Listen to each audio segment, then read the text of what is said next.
Okay.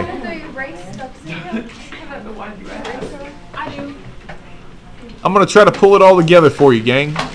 Protein synthesis. Part 3. The final chapter. Alright. So, step 1.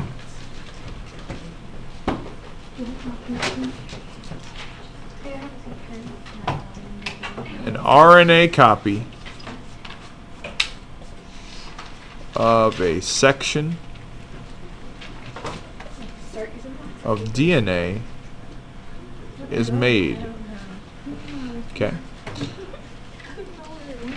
This process is called what? Did you already write all of that? Yep. That's tRNA. It starts with T. Starts with a T. The process is called transcription. Yeah.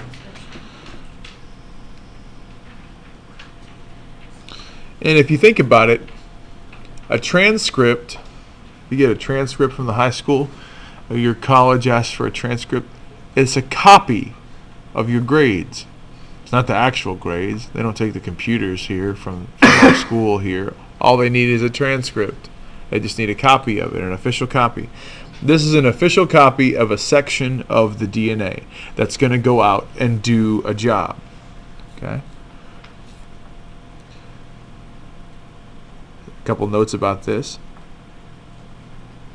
The RNA made here is called mRNA, which stands for what? mRNA. The little m stands for? Messenger. Uh-huh. Good job, Haley. Thanks. Messenger RNA.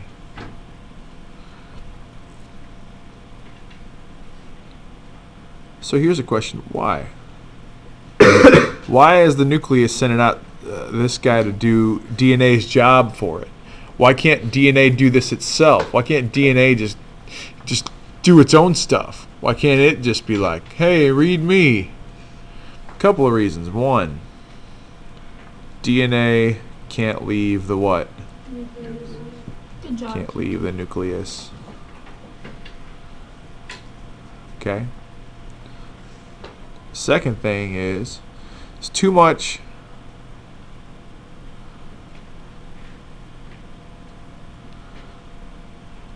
information. Let's say you did a math problem. Does your math book have like the odd numbers, like the correct answers to the odd numbers in the back of it? Yeah. Okay. Well, I don't have a book. Yeah, a lot of them do. What if you just needed to know whether or not the answer to number 27 on page 547 was 5 or not? You don't need to read the whole book to find that out. You just flip to the back, find out if that was correct to verify your answer. DNA has all the information of the cell. We don't need all the information. We just need one little section to make a protein. Okay? Too much information. And the other benefit of RNA, basically why are we making mRNA? Is we can make a lot of copies of the gene. Okay, so we can transcribe more than one at a time, or transcribe more than one at a time, so that we can make more than one protein at a time. Okay. All right. So step 2. What's after too much? Too much information. Yeah. Too much information. The DNA has the whole shebang. Okay. So step 2. Step 2 looks like this. mRNA leaves the what? The nucleus. The nucleus. And travels to the ribosome.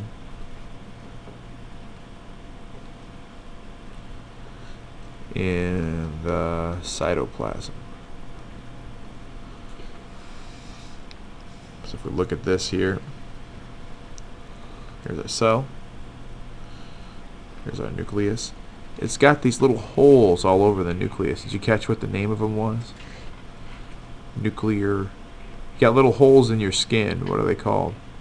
Pores. These are called nuclear pores. And so that little section of mRNA will leave out there and head out to a ribosome.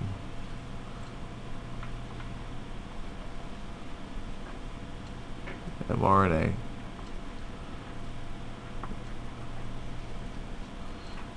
Head to the ribosome.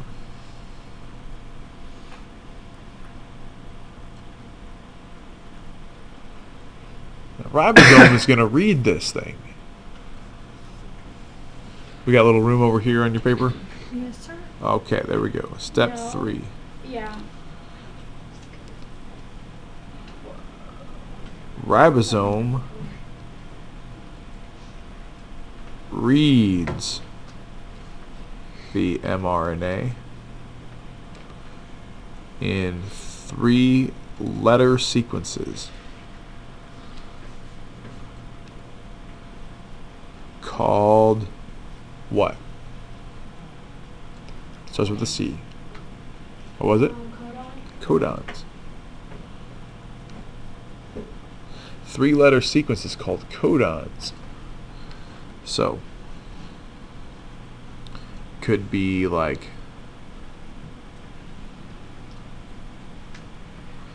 let's make some of these little things right here.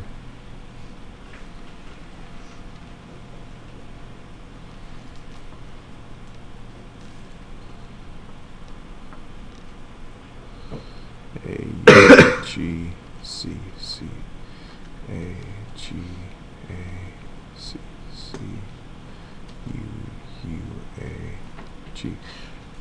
Okay, so it's going to read it in these 3 little sections here, 3 letters at a time. Oh, I could use one more.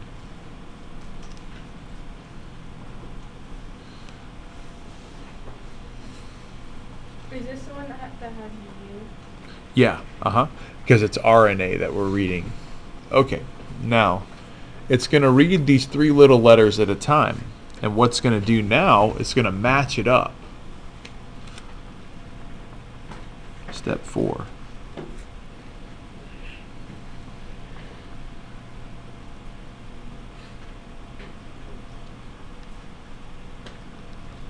Ribosome will match a tRNA molecule to 1 codon at a time.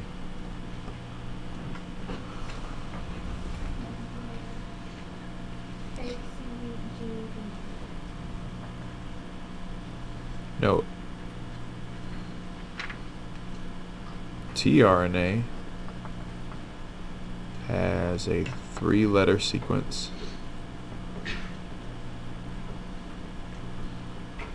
called an anticodon. You are on fire.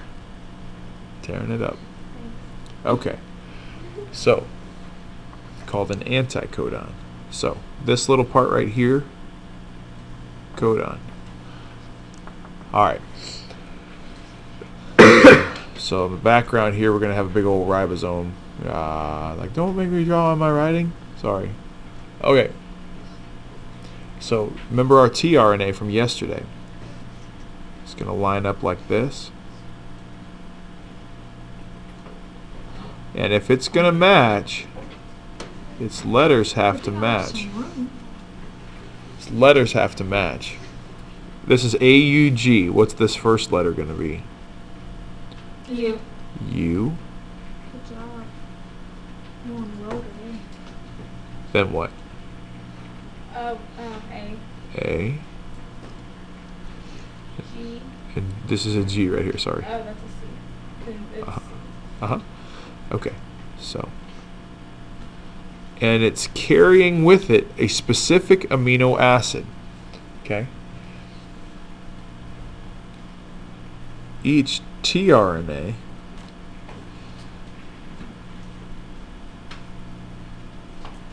has an anticodon that corresponds to the amino acid it carries. Like every time this codon is AUG, it's going to match up with something that's carrying a specific amino acid. Now, scientists have already figured out which codons are which amino acids, like which codons will line up with which amino acids. In fact, they have a wheel in the book that we can read and go through and know by this wheel which amino acids it's going to line up with. Let me show you.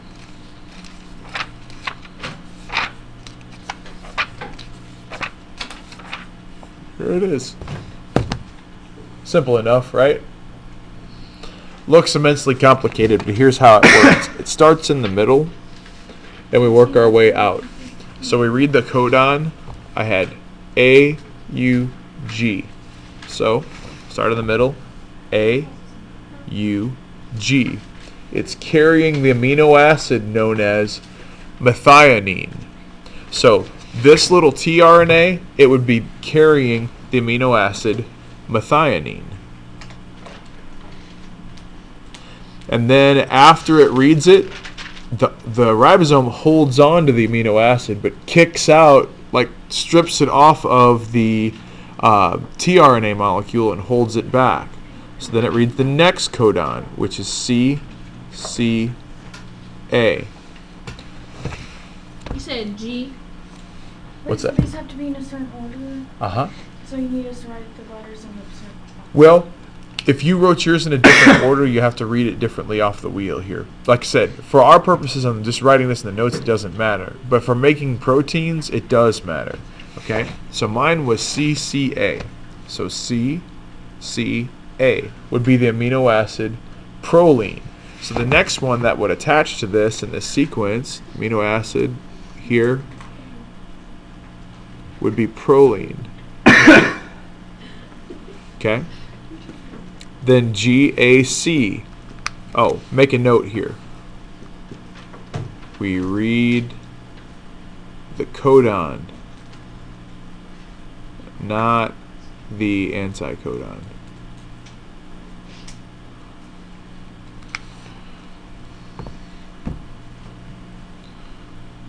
What's that?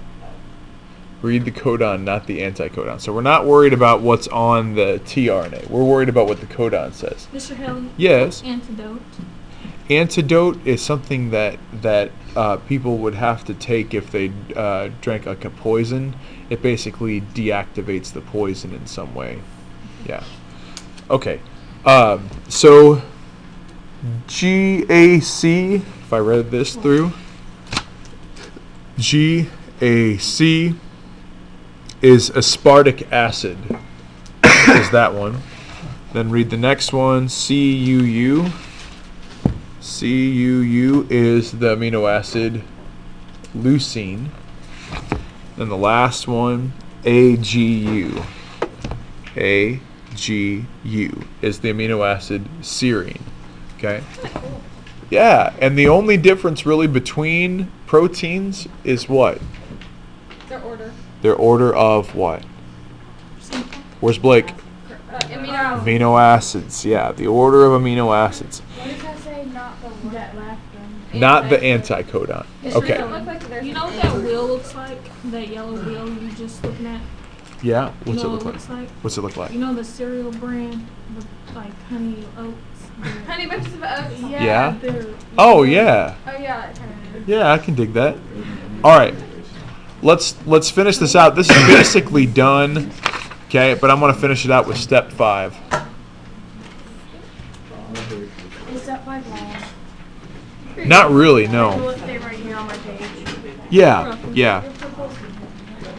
This continues Huh? Sure. until the entire mRNA Wait, let me get step 5. is translated into a protein. So it goes all the way down the line until the whole mRNA is read. Now, some proteins are pretty small. Insulin is pretty small. That's a protein your pancreas makes to help your body absorb sugars from your bloodstream. You know, that's probably it's less than 100 amino acids. But then there was Titan that we looked at. We watched that Russian guy read it. You remember that? Oh, yeah. He was Russian. He was American. Glutamyl, yeah. The rest of the or what it was colorful. Titan, are you ready? Titan has 34,350 amino acids in it. So this process would continue, and a tRNA would drop off another one, and another one, and another one, and another one, until all 34,350. Now, folks, Titan is in your muscles. It makes your muscles springy. So think about this. We work out to destroy our muscles. That's the goal, is to destroy them, so that our body responds by building them back stronger. So when you destroy your muscles and you're like, body, fix that, and the body goes back and builds them back stronger, one of the things what it's constantly doing, and why it takes some time to recover, is it's constantly doing this, making little mRNA copies out and taking ribosomes to read it and building new proteins and sticking them in place. That's why you can't do bench, 5 days in a row. You have to let your muscles recover. And a great part of that recovery process is your cells building back the proteins that you damaged in the process. And so it takes time.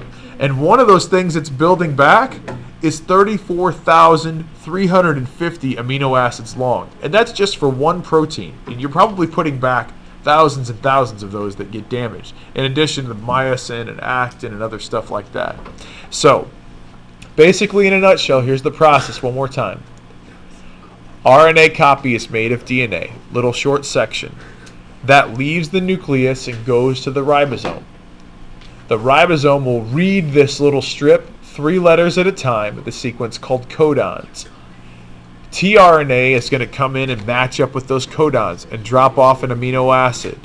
This process continues as the amino acid chain gets longer and longer, and continues all the way until the whole mRNA is translated into a protein.